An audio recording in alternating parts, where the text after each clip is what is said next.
Hello, this is Sébastien Léger, and we are in my studio in Amsterdam.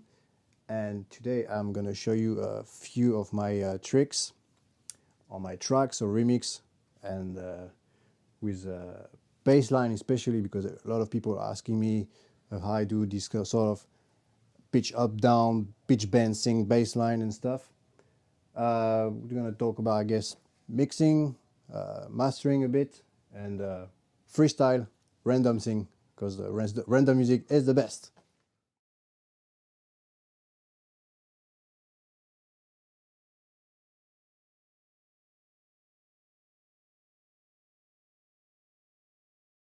Right, so this is my remix I did for Format B, Dog Tag. And so everybody asked me how I did this bass line, which is really funky, bubbly-ish, kind of. So I'm used the Mini Moog from Arturia. I actually always use the Mini Moog from Arturia for all my bass line because I know it, sounds good, very easy to use. So this is how the bass lines sound in the track.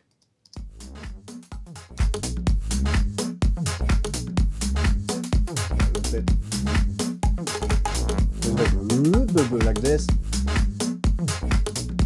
I solo it.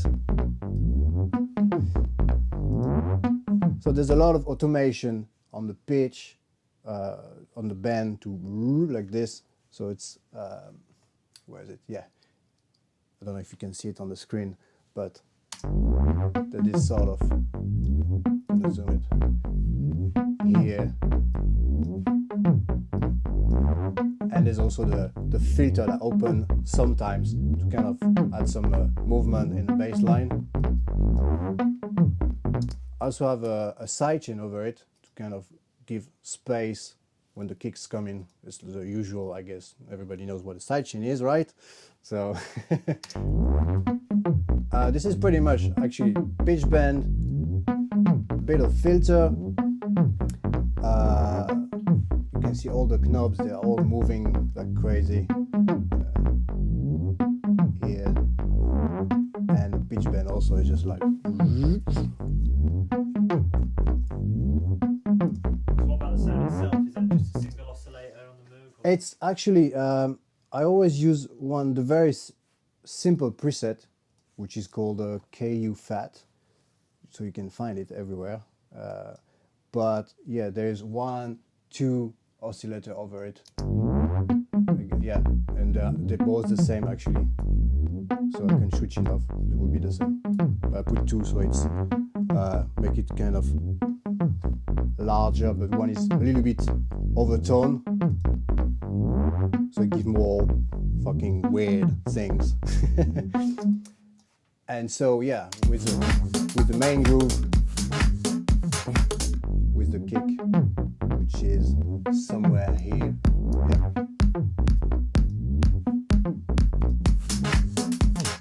So I did the bass line very randomly. Like every time I do music, I do it very random. I don't know what I'm gonna do. I just do things, and then from there, edit everything MIDI until it sounds good. For now. So it's all programs. You don't play. I just play stuff actually on the keyboard, like actually it was without the pitch bend. So if I play without the pitch bend, it will have sound like pretty much like that, like this, which is pretty alright, but doesn't sound that great. And then I put the pitch bend to add some movement and kind of funky thing.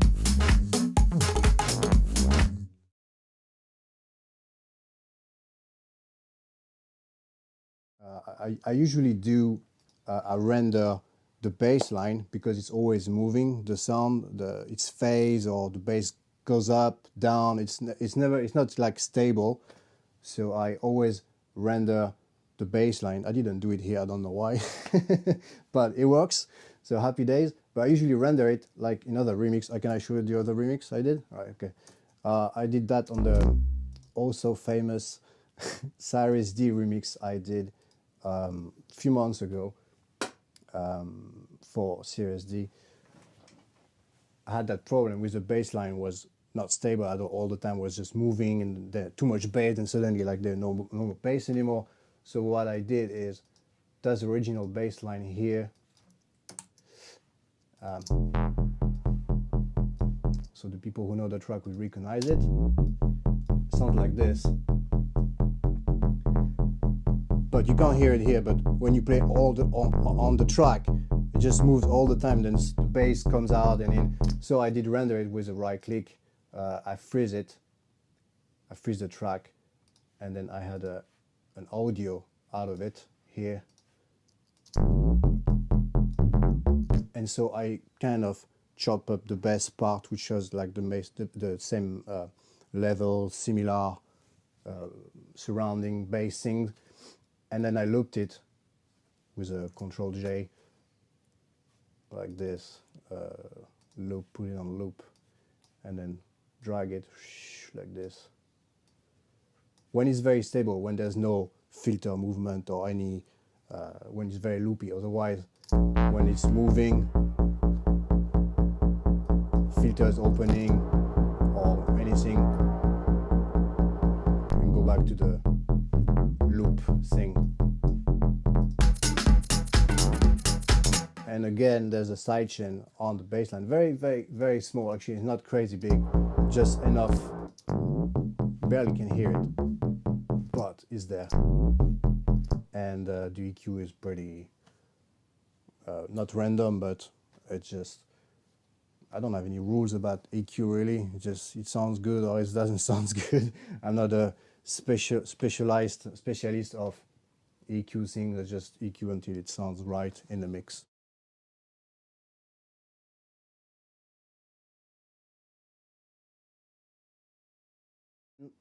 It's been really random, random process. Where is it?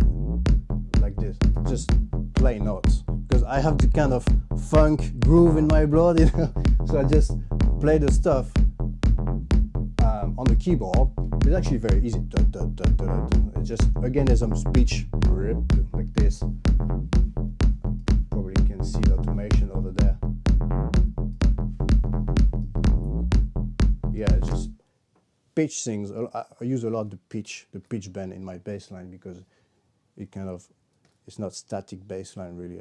It's give it some movement all the time, but just very random the way I do it until it sounds right. Edit in the MIDI notes, and it is the way it is, I think. Did you use it as much like shuffle or groove quantize? Yes, on that one not that much. I think the quantize was about 20%. So the quantize is, too bad there's no memory of the quantize on Ableton. But Control Apple, yeah, well, it's Command, huh? Command Shift U, and then you got the little window for the shuffle, which is set on 70% here, but it's because of a track I did before. But I think that one was about 1/16T and 20% shuffle. I always use shuffle anyway on all my tracks because it gives this kind of swing, funk in the music. Otherwise, if it's really too straight, I'm not happy with that. I like to have this kind of funky shuffle things. I usually between 20% up to 70, 75%, which is really swingy a lot. If it's 99%, it's really like, really shuffle. People like call it triplet, but it's wrong. It's not triplet. It's really shuffle swing. So yeah, this is how I did my bass line, very randomly again. Pretty much everything is done randomly here. I'm gonna repeat myself all the time, but everything I do all the time is really, that's why I call my label mistakes, because everything I do is all done by mistakes. And so my beat, I always start with a kick, so that's very easy. But when I did that remix, I didn't have the part because Eric asked me to do the remix, and I said, yeah, great. And I just sampled the parts from the original, which is just this. I actually sampled the notes from the original and put it in Impulse, which I use a lot for my drums, even for the music, like I did here. You can hear each. So you can detune every note. So this is how I did the recreate the original melody with some delay, EQ, but I add some extra layers for harmony on a second channel with some effects. It's different notes. There's a sidechain also here, so you play both together.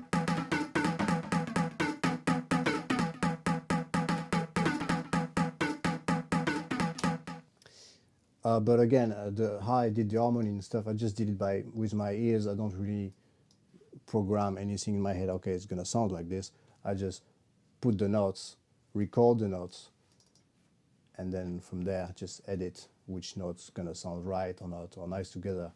And I got the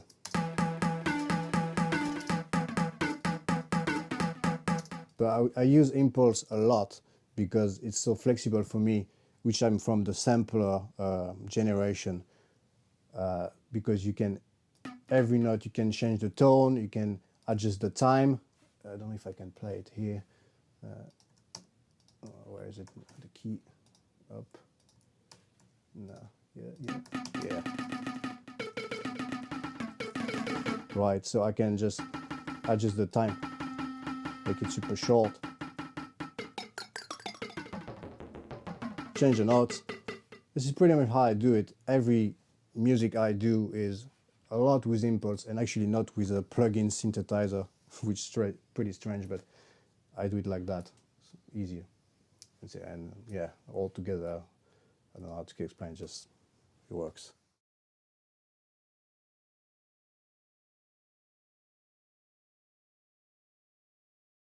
Now a lot of people ask me, how do I arrange the whole thing?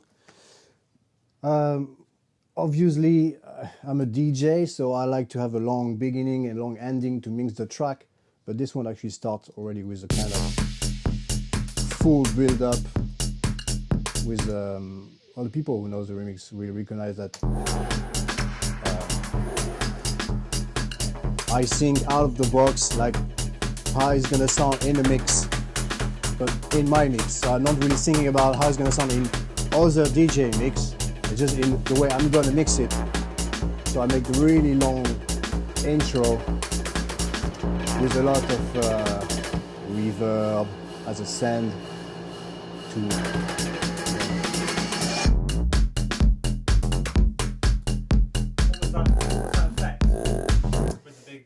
breathing effect? right here in the end. I have no idea. It must be.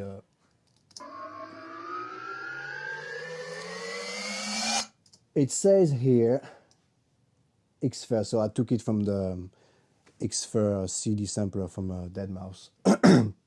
It must be something a crash, which I changed and reversed. So pretty much it was. And there was another big reverb kind of. It was like this. I just reversed it, so it's very simple. So you can use it. There's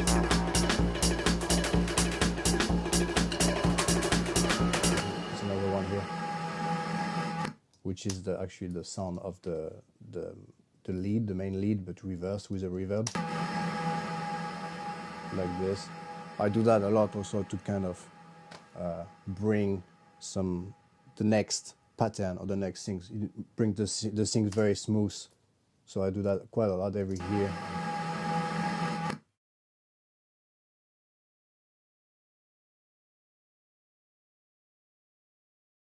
I'm not a big fan of plugins, to be honest. Everything I use is just from Ableton. A part of, I have the Wave, which is really good for, especially for mastering or for the main master. Here I'm using, I have actually the Cytomic, it's the beta version. I still have the beta version, I don't have the final one. But the Cytomic glue compressor is always on the master for me, very gentle. Then I have a nice BB Sonic Maximizer to bring back the bass I lost with the compression, because the more you compress, the more you kind of lose the bottom. So I just bring it back with this and high frequencies. And then I have L1 just to kind of push up the volume, really. And that's pretty it. I'm not, well, I have this just the analyzer just to see how well, I don't believe this anyway. I never really watch it. I actually use it to see the stereo thing, but I don't really see the EQ analyzer anyway. It's just I use my ears, right? If it sounds good with my ears, that's enough for me.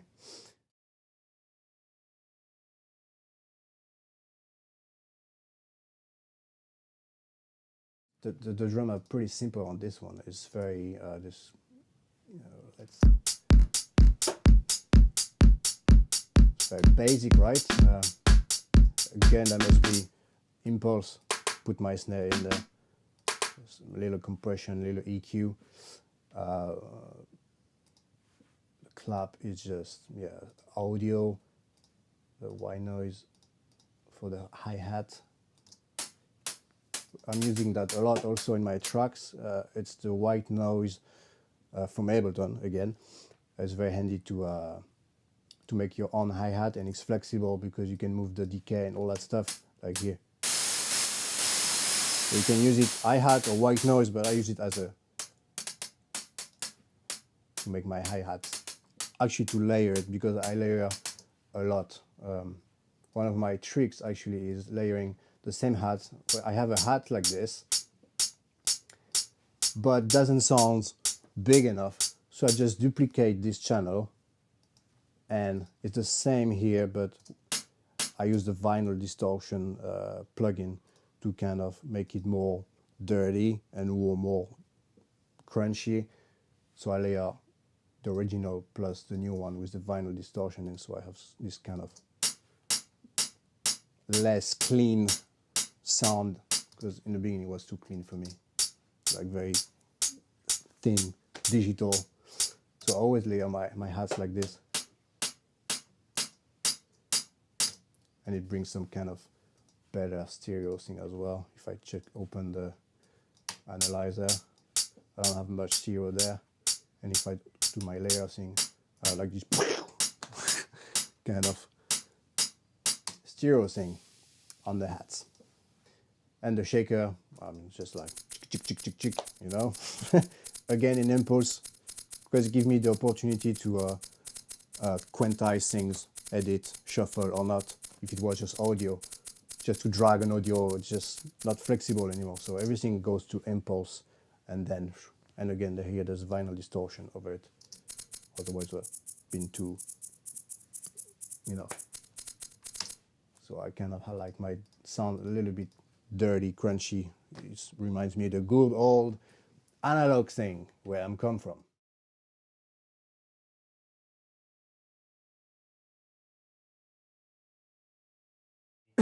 I cut more than I boost. Yes, because I think rule number one is picking up the right sounds. Because the more you have to EQ and stuff, the more you're gonna add some wrong frequencies or bad sounds or whatever. So I prefer to cut than to add something. Like here, I don't know what did I cut. I cut the bass. Otherwise, it would have been too. It also completely changed the whole sound actually. But yeah, it's just so important. Like the kick sounds right from the beginning, but I just add a little bit more bottom, and I always boost the high frequencies to have this sort of more snappy attack on every kick. You can see here that like otherwise it's just. So you find that by just putting it on full and then sweeping through until you find that clicky noise and then pulling it back down? Yes, yeah, exactly, yeah. And basically I have a collection of 4 kicks. So I can't go wrong with my kicks. I just use always the same kicks all the time pretty much, because I know that sounds right. I don't want to spend hours to do a kick. So sometimes I create my own kicks, which I did in a track called Le Moustique, which is over there, with Ableton again.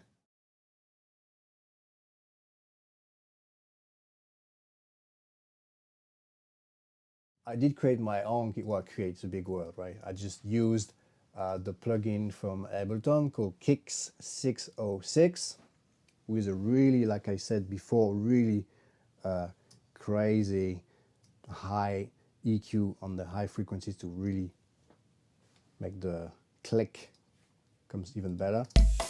Alright, so this one. So this is without the EQ, thank you Ping Pong. And if I add the EQ, it's really clicking. But I also layer, I always layer my kick, or most of the time, with another one without the bass. For instance, this one is a 707 kick, so it sounds like this normally. So I layered this one with the big one, and I have a really fat, snappy kick. I also make sure that the timing over there, the timing of the, how you say that? Like the transient, the snap. Yeah, because obviously how they're gonna be placed in the track, it changed a lot. So this is with my, this is 0 milliseconds for the big one, and the TR-707 is -3. And so if I move it back to 0, it sounds like weird, not so nice anymore. So I kind of adjust the timing, -1, -2, until it sounds like that right snap I like.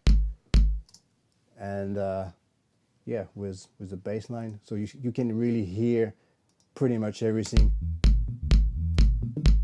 on my bass line here.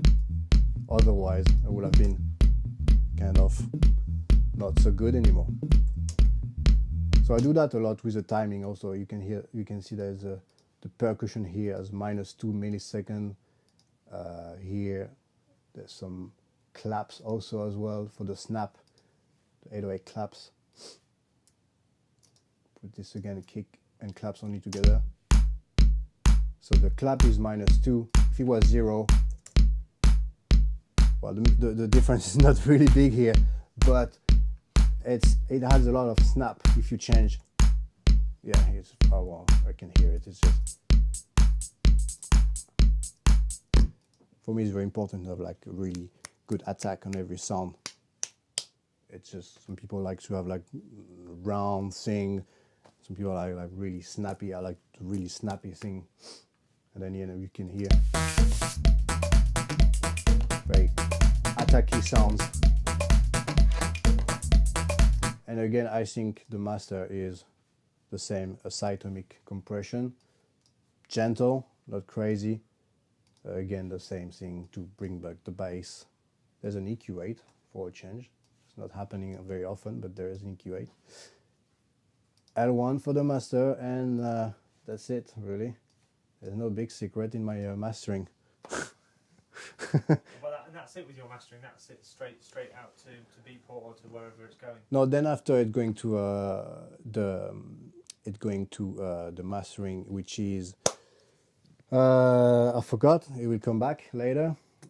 Who press the vinyls? So it needs a special mastering, obviously. Like a mastering house. Yeah, a professional thing. So to just boost a little bit more in general bass and high, and make sure that the vinyl is not going to distort too much, because it's kind of very different things. It could go on Beatport like this, but we do it at the same time, so we deliver some proper quality sounding thing. But pretty much there's no big difference with my master and the final master from the mastering.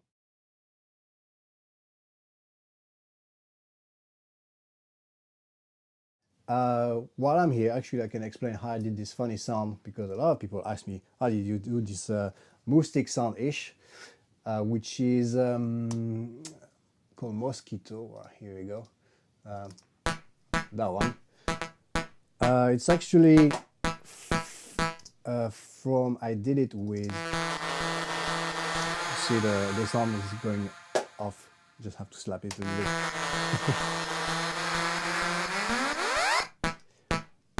I did this with, let me create a MIDI file, folder, channel, however it is called.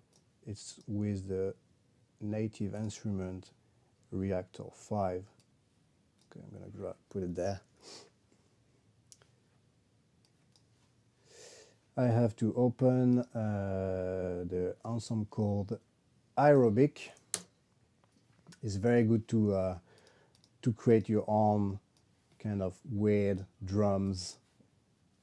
It's funny to put the window here because I always put it here. But anyway, I'm gonna put it here. So that's a preset you can use. Well, I never use preset, I just do random stuff. Right.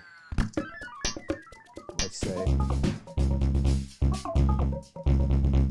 I think that's pretty. It's like a step sequencer, like a TR-909 or. And then I just change the frequency until I found something. That's pretty much. Yeah, we're almost there already.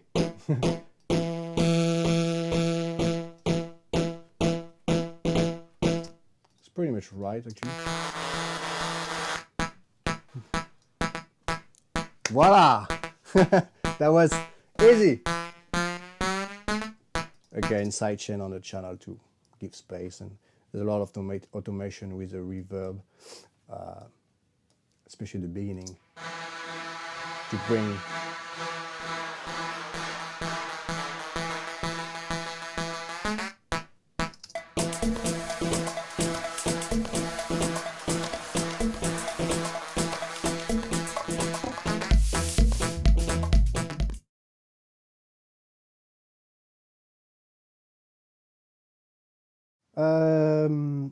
so I'm gonna show you now how this baby works, which is a TB303.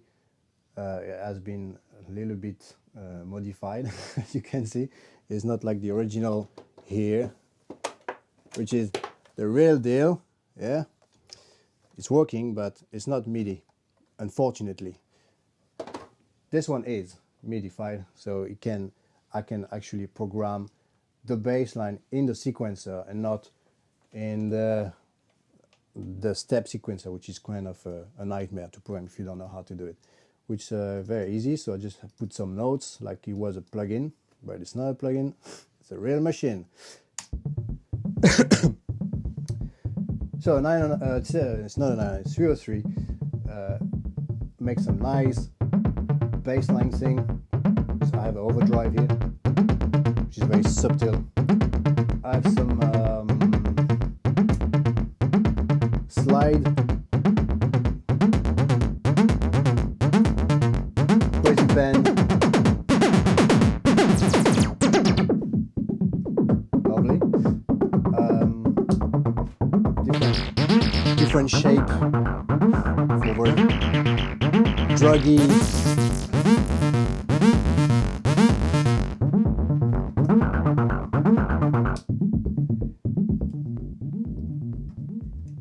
Actually, so I use this. You can also actually program the filter on this lovely new MIDI controller. So I did some weird shape on the filter, but if there were no filter at all, that would be like this. So I can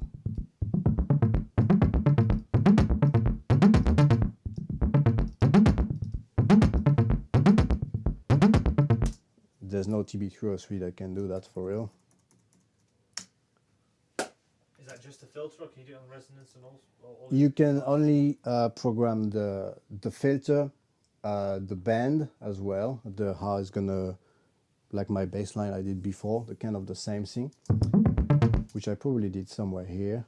You just need to find out which one. There must be one of those. Yeah. So obviously you can't render a thing like this. You have to record the audio from the. So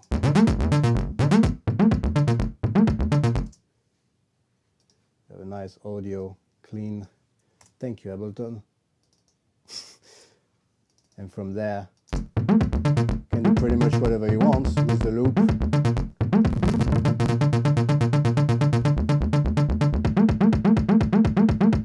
Endless possibilities. And so I did actually use this loop in a new remix I'm working on right now for my label, here we go, promotion time. So I did record this bassline I did, which is now a big audio file over here. I added some swing, which the original TB-CRC doesn't have swing, so it's very handy to have a computer control TB-CRC, so you can add the swing.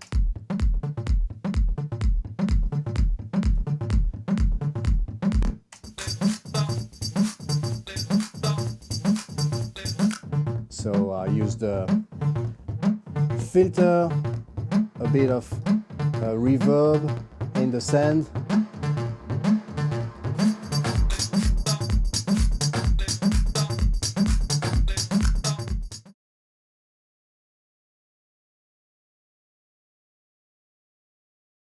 What I do also a lot, is good I open this remix, is that I group a lot of channels all together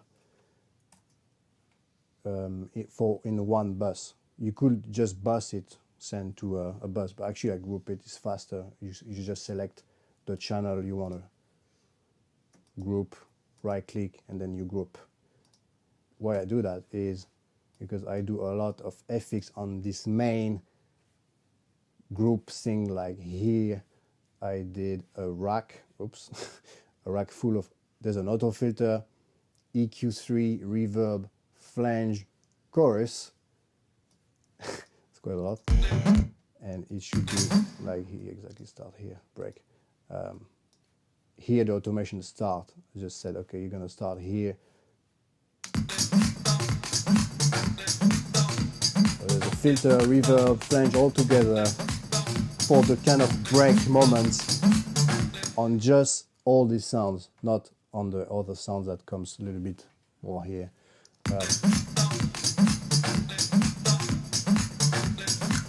So every sound, every rack has a different automation to build up the thing.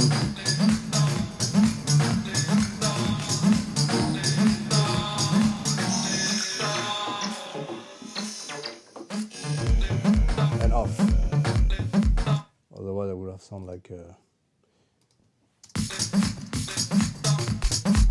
this. Without and with. It's just having like a DJing, putting your FX on the master, really. Just otherwise, just the loop it still goes on, but just a way of DJ while singing, making a break by yourself. So I mean, do you program all that automation, or is it played using your controllers? I did actually always use this one here, over here, that guy. I program which sand, dry, wet is going to be there. So it gives me the opportunity to really, not drawing things really, but just freestyle over it. So it gives a more natural feel of doing things. I do that a lot, actually, more than just drawing. If it's not right, then I draw. Like it's been drawing here, but I used to do that a lot live. It gives more live feeling. Like I used to record all my music 3 years ago, all live, and trigger everything with like 4 arms doing stuff all the time. So this is still the way I do my music now. I still do a lot of this.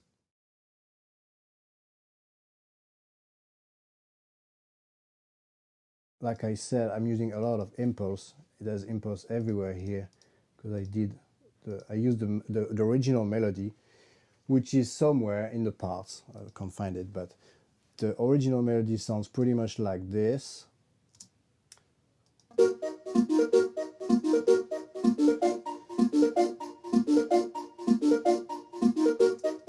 Which I just put every note again in the impulse, give me the opportunity to really pitch up. I could do that in a sampler, but I just don't like using samplers anymore. And so, yeah, I can layer impulse as much as I want and create different texture with delays, erosion to kind of crispy the sounds, like the same as vinyl distortion plugin in a different way. Add some noise on the sounds, so that's why it's a bit sounding. Like, So it's very complex, I have to say, but I'm used to work like this.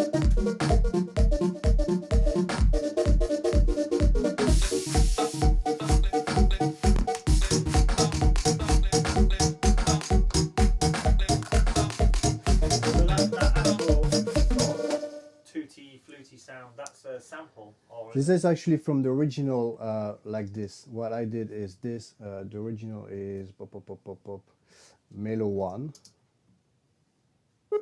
like this. That's the sound originally. I wanted this one as a dry Wi-Fi, and he said it wasn't possible because he lost the project or whatever. So I just drag it here, like this, and then I passed every notes. Like I said, let's say I want the first one. So I just select it, consolidate it as a one note, and then drag it to one of my impulse. Like this, just drag it there, and then I have one note. But like I said, there's a lot of effects on over it, frequency shifter, erosion, bit of EQ, and ping pong. So, like the one we just heard before. But with this, it had this kind of crunchy, noisy-ish sound. And this is the way I did here. But the way I do it is just then I can do whatever I want with the keyboard. And then result to a nice melody.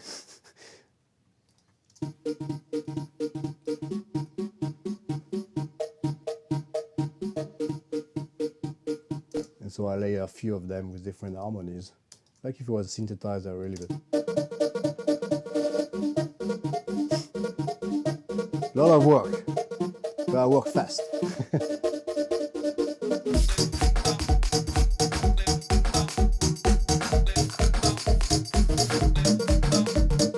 So yeah, this is one group here for pretty much all the sounds, and one layer group for the flutes.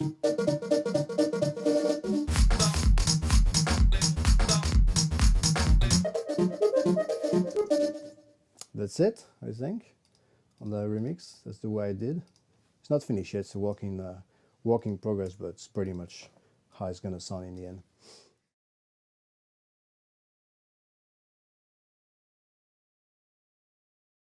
There we go again. Very colorful project. I try to manage my project. I'm not trying, I do it. Everything looks the same colors, every project, so I know what is what straight away, so I know that's gonna be the hat. So I did this track for my album, so it's a worldwide exclusive right now because it's not out yet, and I don't know when it's gonna be out, but hopefully soon. I did this kind of slow acid track, so I recorded the original TB303 from audio, then I render it as a big audio file. So this one sounds really fat, probably because there's a really hard work on the compression, on the main. Again, this group just for the drums, I think. Yeah, just drum. The kick is not in the bass because it sounds really good just by itself. So, and it's also there's a sidechain over it, otherwise it would be sounding very, very raw. Like yeah. So snappy again.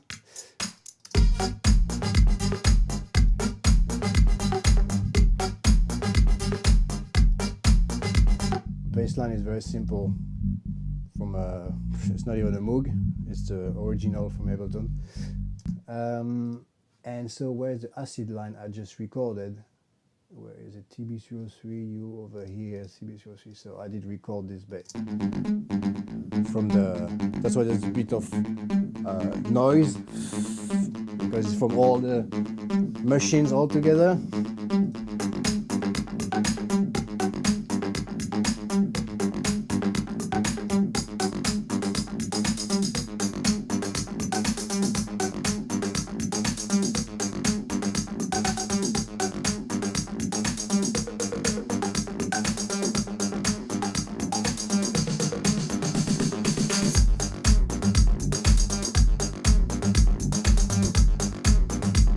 that weight from the bass is that kick. That kick's got quite a lot of a long decay, hasn't it? Quite... It's the bass line plus the kick that makes it like very, yeah. Because the EQ is again same trick, a lot of high for the snap. I kind of put some. It's not even actually. Where's the? Oh yeah, I layer the kick with an external send, which is the chorus, for more wider bass line-ish with Redux sound.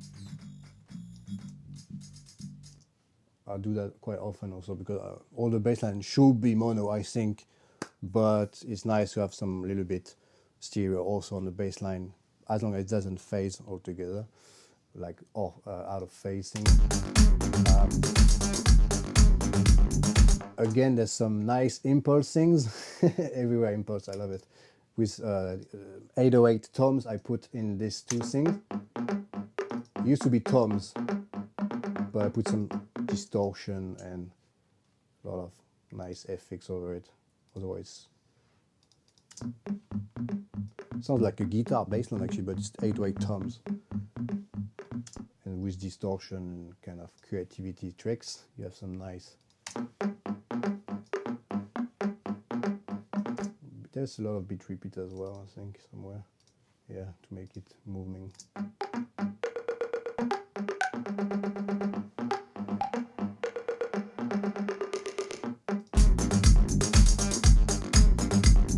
So like you can see actually in all my work, there's not many synthesizer plugins, really. I just use Impulse as a creative tools where I can just send all samples in it, and from there make noise, notes, whatever I want. Because I used to, when I make music 3 years ago, it was still all analog and stuff, and my only sequencer was actually my MPC 2000, which is only sampler and inside mixing, whatever, but sampler and sequencer. And so with the sampler, you're just very restricted musical-wise. You need to make, if you want to make music, you have to put sounds in it and then do whatever you can with it. So that's why I'm still kind of with this state of mind of making music. I do use synthesizer plugins for bass lines, leads, but I think it's more funny and creative to work with actually drum sounds and make out of the drum sound a complete melody.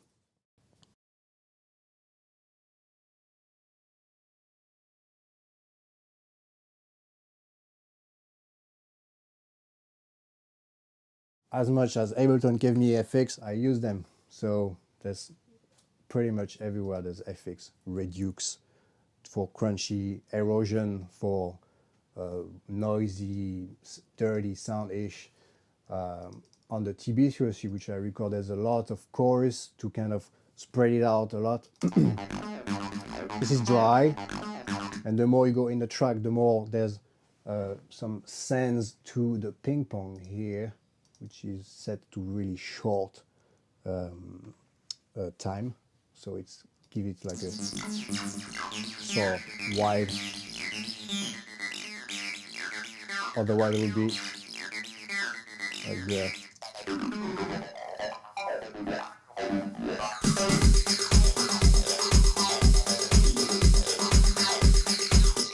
That's the send. There's actually a sidechain over it also.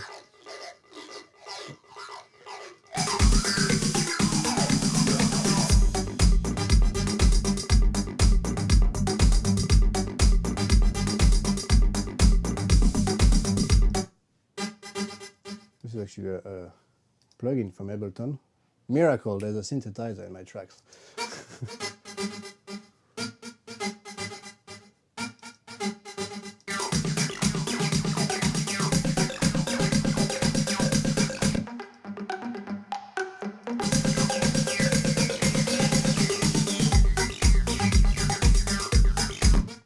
Also, I think very important you have all the volumes not too high, because otherwise you get some nasty digital distortions.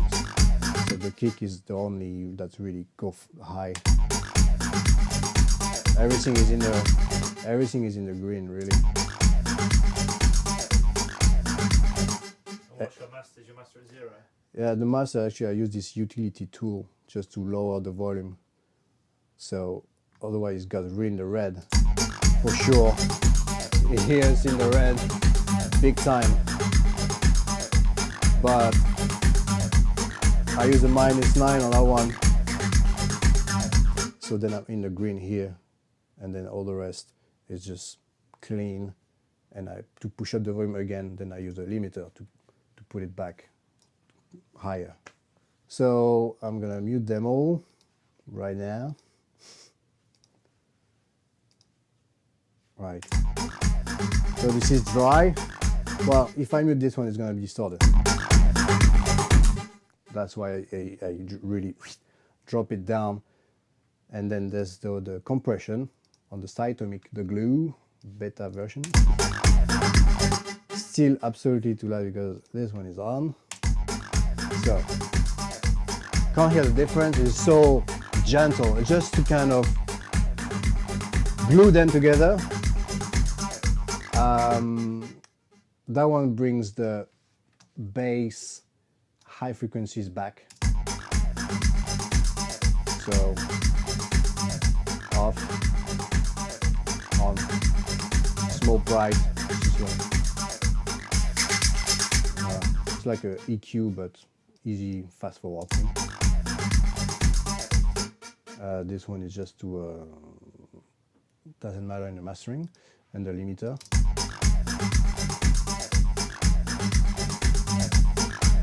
Higher.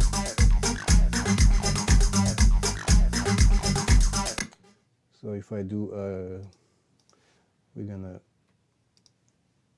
B, so it's gonna be an on-off thing, trigger. Yeah. So without anything, it's like lower and less bright and less bass, on, louder, more bass, more bright.